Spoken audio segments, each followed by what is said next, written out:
Recently appointed Court of Appeal Judge Jessie Lesit will now have to continue hearing at the High Court the murder case of human rights lawyer Willie Kimani and two other men who were killed 5 years ago. On instruction of Chief Justice Martha Koome, Justice Lesit told parties to the case that she will resume hearings next week, spelling hope for the families of victims at a time they had expressed fears that her promotion would have delayed the conclusion of the matter. Sam Gituku reports. When they spoke to Citizen TV last week, theirs was the tale of 5-year agony, having to both mourn the loss of their breadwinner, lawyer Willie Kimani, and also wait for justice that had on several occasions been delayed by endless postponements. That Justice Jessie Lesit, who had been on the case since 2016, had been promoted to the Court of Appeal and expected to report to Mombasa on the first day of July, they were afraid of losing all the progress made. On that day, they called to the leadership of the judiciary. Justice Lesit, I would really request for her to finish the job. Kwani kesi ni nini? Tukufa tutakufa kabla hajaona haki yetu au ni nini? Chief Justice Martha Koome, I believe she's a mom. If it was her son or her daughter, would they ensure that they get justice? On her first day since posting to Mombasa, Justice Lesit called an online session with parties to the case with some news. That Chief Justice Martha Koome had instructed her to complete all her pending matters as she goes along her Court of Appeal duties. She will now be available on Thursdays and Fridays, dedicating next week as the resumption dates for the case. For a case that had dragged in court for 5 years, Justice Lesit last October told the parties she had expected they would conclude by 2018, were it not for the endless delays and postponements.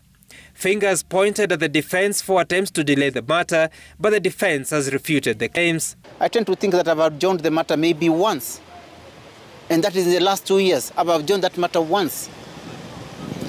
The only other time or instances we have adjourned this matter is when we have documents maybe from the prosecution, which they are trying to ambush us with, or that they are brought in later, or the documents are new to us. We have to ask for time.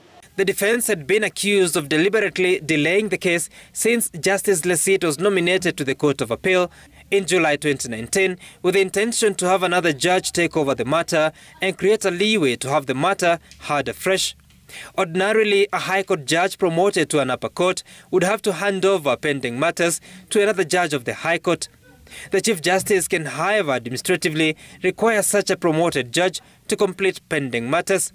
Cliff Ombeta saying though Lesit's jurisdiction is at the Court of Appeal now and not the High Court, they are in agreement. There was obviously a public outcry that this matter was taking too long for various reasons. I tend to think that might have had a bearing on the CJ taking the administrative part of it and saying that she proceeds with the matter. We would have raised issues about it. We would have challenged it. But then again, she's the one who is doing the matter, and with the perception that we are delaying the matter as a defense, we'll proceed with it. 44 prosecution witnesses have so far taken the stand in the case, the 44th witness remaining with cross-examination from the accused persons. After that, only one prosecution witness remains. Once concluded, the court will consider whether the accused persons have a case to answer or not. If yes, the defense will be called to make their case. This may take months given there are 5 accused persons who may present their own witnesses. It is only after the defense make their case that the court will consider if the accused persons are guilty or not, enter a verdict, and prescribe a sentence if guilty. The decision by the Chief Justice has the potency to expedite a matter that would have otherwise faced different hurdles were a new judge to be appointed to continue with the murder trial. Even then, the long walk to justice remains as there are several steps to be considered in the hearing and determination of the matter.